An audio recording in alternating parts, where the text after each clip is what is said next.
was that curriculum was the most resistant front of education, and it's led me over the year to think about the whole stale, male, pale thing, and how we see curriculum. So my story is to kind of address that thinking, really.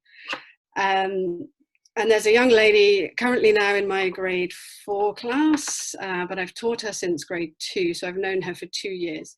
She's a very caring, lovely, keen student, very able.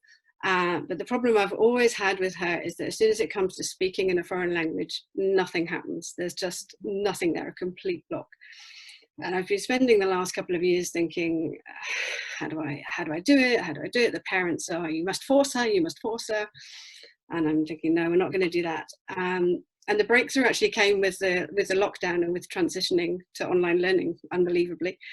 And by applying our new learning principles. So this year, we've now got a new mission and vision, and we now have new learning principles. One of the learning principles is about the learning being meaningful to the student. And as I was looking at this young lady's learning,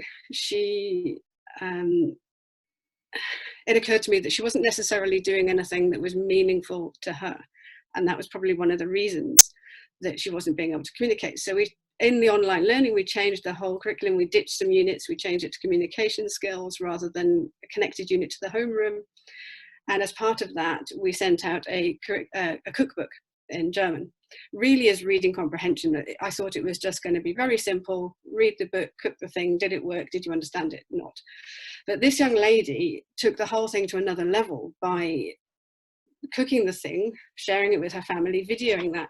But she also then created an instructional video of how to use the recipe to cook and how to tell people how to do it. And the amount of language that came out of her when she was giving these instructions, that you take this and you do that and you create this and you read this. And when you read this part of the instructions, it tells you how to do it, all in the target language, completely out of nowhere.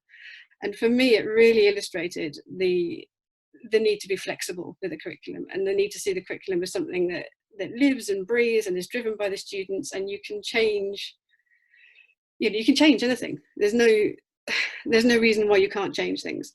So I guess the nugget of knowledge is, or the nugget of my learning really, is that it isn't a static, old-fashioned, dusty thing that's in a book on a cupboard in the wall, but it's something that the students live and breathe and the teachers live and breathe. And if you see it like that, then you can get much more powerful learning and much more agentive learning, I guess.